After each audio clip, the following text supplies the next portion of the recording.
오늘 저는 히브리서 9장 1절로 10절의 말씀을 본문으로 하여 첫 언약의 불완전함과 한계성이라는 제목으로 말씀을 전하고자 합니다. 모세를 통해서 하나님께서 출애굽한 이스라엘 백성들에게 말씀을 주시고 그들과 시내산에서 언약을 맺으셨습니다. 너희들이 진정 하나님의 구원받은 백성이라면 마땅히 하나님 백성 된 삶을 살아야 할 것이다 라고 하면서 십계명을 주시고 또한 그 십계명을 구체적으로 적용한 율법을 주셨습니다. 그것을 바로 하나님께서 십계명 두 돌판으로 주셨습니다. 왜 두 돌판인가 하면 항상 고대 근동에서 언약을 맺을 때 요즘도 마찬가지죠. 우리가 계약서를 할 때에 계약 상대방이 하나씩 계약 문서, 서명한 문서를 소유하게 됩니다. 바로 언약의 당사자인 하나님, 그리고 언약의 또 다른 대상인 이스라엘 백성이 함께 언약을 맺었기 때문에 그래서 십계명 두 돌판인 것입니다. 바로 이 언약의 말씀을 가지고 그들은 하나님 앞에 언약하면서 우리가 이 말씀을 준행하겠습니다 라고 맹세를 했습니다. 히브리서 저자는 이 시내산에서 하나님과 이스라엘 백성 사이에 맺은 언약을, 시내산 언약을 첫 언약이라고 이야기합니다. 왜냐하면 이것은 바로 첫 번째라는 것은 두 번째가 있는데 바로 예수 그리스도, 참 중보자이신 예수 그리스도를 통하여 하나님과 새롭게 구원받은 영적 이스라엘인 구원받은 백성 간에 이루어지는 언약이기 때문에 그에 빗대어서 시내산에서 이스라엘 백성과 하나님이 맺은 언약을 첫 언약이라고 이야기한 것입니다.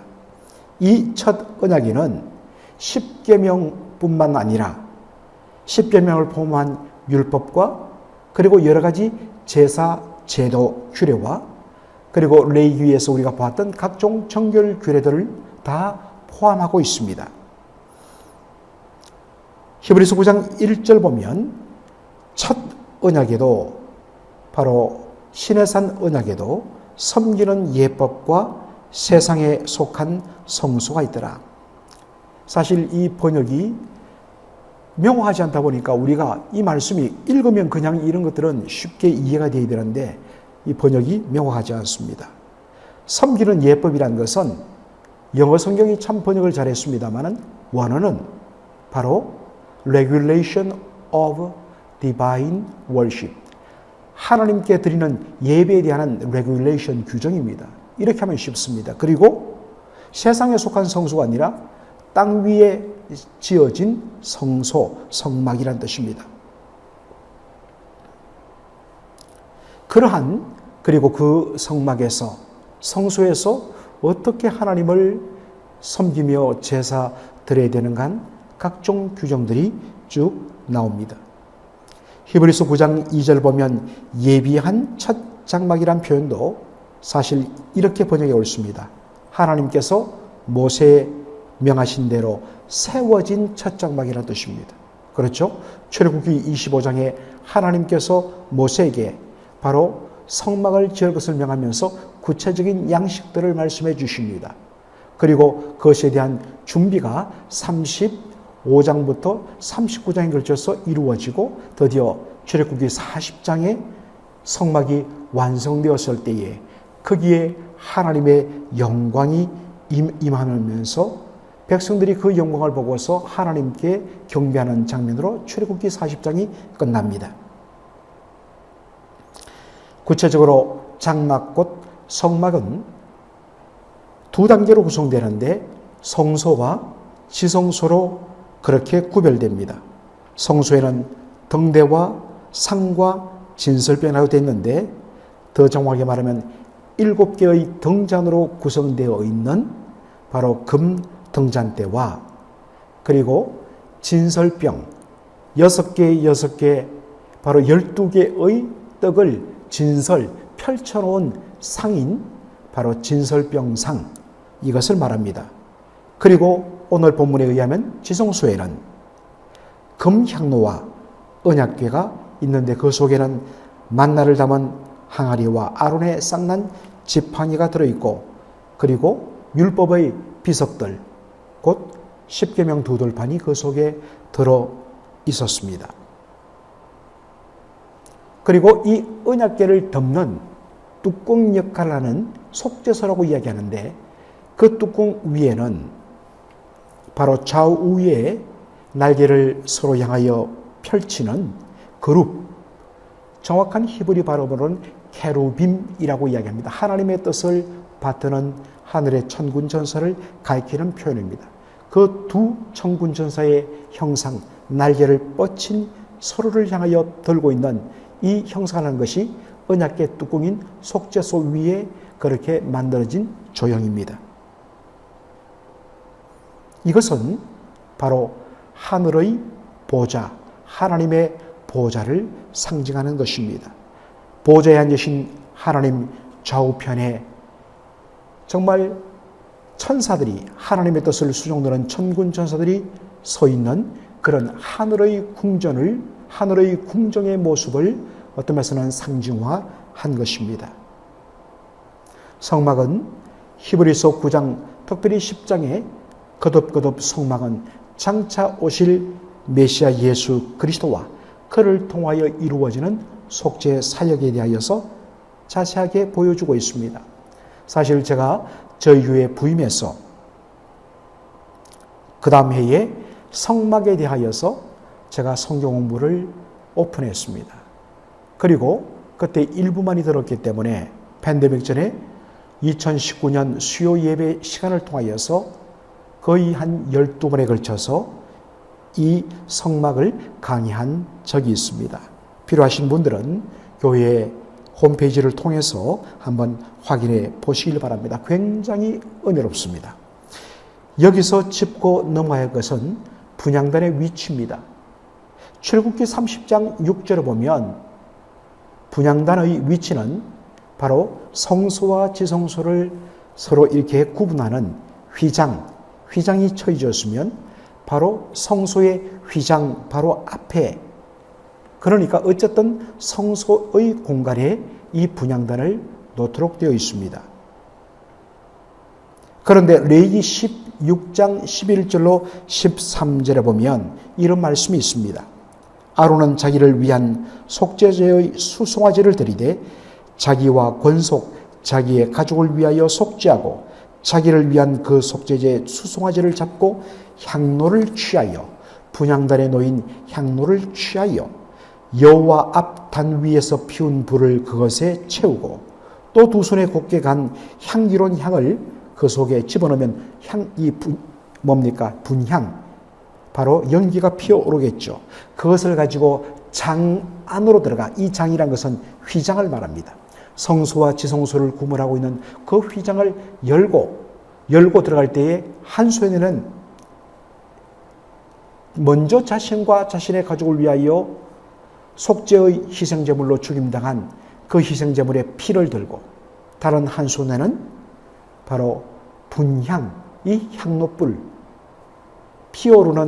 연기가 피어오르는 향로를 들고서 장 안으로, 휘장 안으로 들어가서 여호와 앞에서 분향하여 향연으로 정거궤 위 속죄소를 가리우게 할지니 그리하면 그가 죽음을 면할 것이며, 그렇게 자신과 가족들을 위하여 피를 뿌려 속죄함을 받고 나가서 다시 이스라엘 백성들을 위하여, 전체를 위하여 죽임당한 수염소의 피를 가지고 들어와 그 피를 속죄소 위에 뿌림으로 하나님께서 대속죄일에 이스라엘 백성의 죄를 사해 주셨다는 것입니다. 자, 여기서 우리가 주목할 것은 대제사장이 지성소에 들어갈 때 바로 희생제물의 피와 함께 향연이 피어오르는 향로불을 들고 들어갔다는 것입니다. 연기가 자욱하면 연기는 이 가리우는 것을 가리우는 역할을 합니다. 거룩하신 하나님 영광 앞에 설 때에 바로 이 언약궤 뚜껑 역할을 하는 속죄소, 그것은 하나님의 보좌를 형상화했다고 했습니다. 상징화했다고 했습니다. 거룩하신 하나님의 영광의 임재 앞에 우리 인간이 섰을 때 그 누구도 그 앞에서 당당하게 설 수 없고 결국에는 죽을 수밖에 없습니다. 하나님의 거룩하신 절대적인 영광 앞에서 우리의 죄가 드러나게 되고 죄는 곧 사망이기 때문인 것입니다. 그래서 인간 대제사장이 자신의 허물과 추함을 가리기 위하여 하나님의 그 영광 앞에 감히 노출되지 못하도록 하기 위해서 향로를 들고 향연을 피우면서 지성소에 들어간 것입니다. 그렇게 들어가서 피를 뿌리는 것도 1년에 딱 하루, 대속죄일, 히브리 유대 달력으로 7월 10일 대속죄일 하루뿐인 것입니다. 그리고 이 속죄 제사는 매년 대속죄일 7월 12일에 반복적으로 이루어지는 것입니다. 성령께서 이것을 통하여 보여주고자 하신 것은 무엇인가? 히브리서 9장 8절에 보니까 모세를 통해서 주신 첫 언약에 나타난 첫 장막의 한계를 보여주기 위함이란 것입니다. 첫 언약의 장막을 통하여서는 드디어 우리 인생이 아담의 범죄로 말미암아 영원히 하나님 앞에 나갈 수 없게 된 우리 인생에게 하나님께서 희미하게나마 희생제물의 피를 통하여 1년에 단 한 차례 하나님 앞에 나가는 길이 비로소 열리고 나타났습니다. 그러나 그것이 온전히 그리고 완전하게 드러나지는 않았습니다. 히브리서 9장 9절에 보면 첫 장막의 역할을 현재까지의 비유라고 말합니다. 이 비유란 말은 빗대어 보여주는 일종의 일루스트레이션, 그림입니다. 실상이 아니라 일종의 모형이요 상징입니다. 실체가 아니라는 것입니다. 그러다 보니까 감사는 하지만 첫 장막의 제사 또 성막의 제사로서는 바로 우리가 온전함을 얻을 수 없다는 것입니다.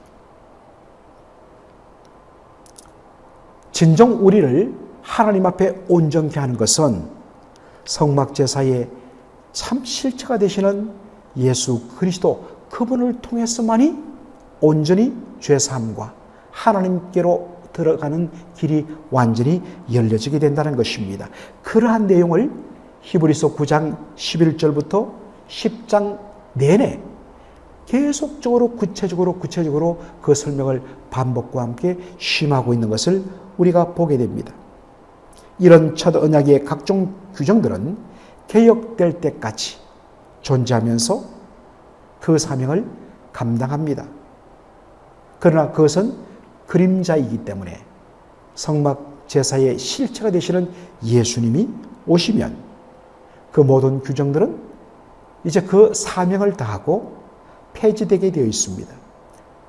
그런데 유대교는 바로 참 실제이신 예수님이 오셔서 예수님으로 말미암아 하나님께로 나가는 길이 완전히 드러나고 완전한 속죄가 이루어졌음에도 불구하고 여전히 이미 사라지고 폐지되어 버린 그 껍데기를 가지고 오늘도 대속죄일 욤키폴, 영어로 욤키폴이라고 하는데 히브리어로는 욤키푸르입니다.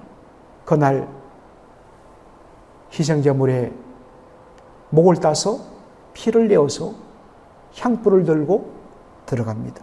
이미 다 예수님 안에서 폐지되고 사라진 그 껍데기를 가지고 오늘도 그런 일을 반복하고 있다는 것입니다. 바로 그러한 것들을 드러내면서 완전히 예수님을 통하여 성취되고 완전한 길이 열렸는데 다시 폐지되고 사라진 과거를 붙드는 것이 얼마나 허망한가, 얼마나 어리석은가. 바로 그것을 지적하는 것입니다.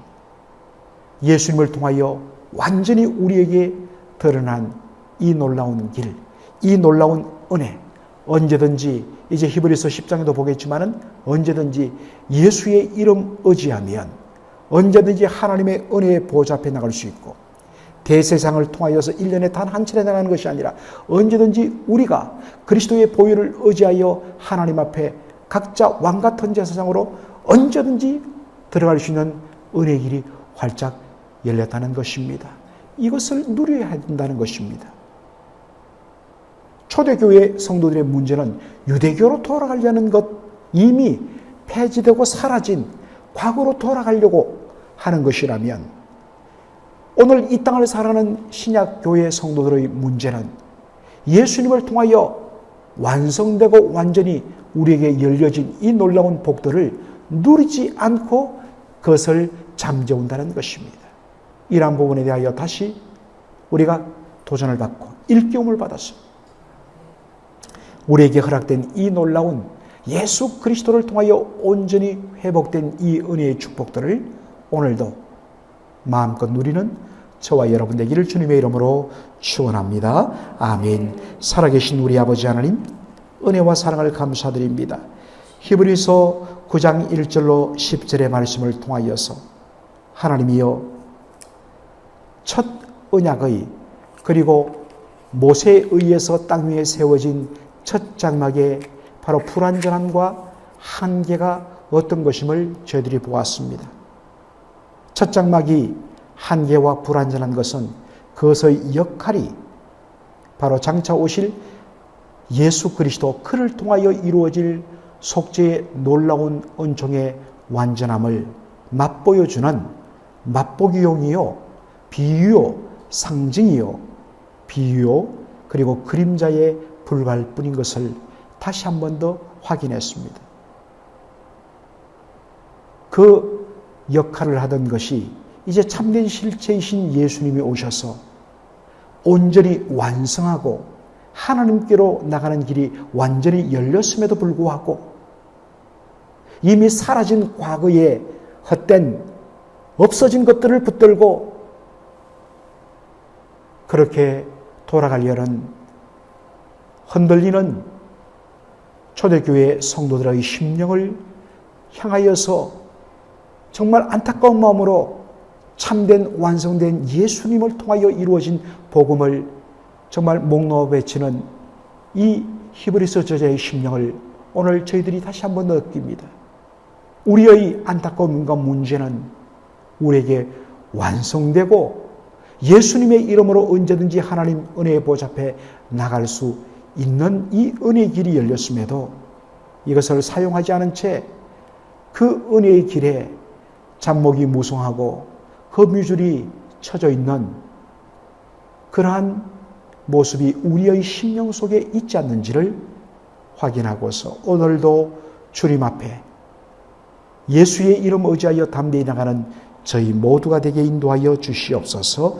예수님의 이름으로 기도하옵나이다. 아멘.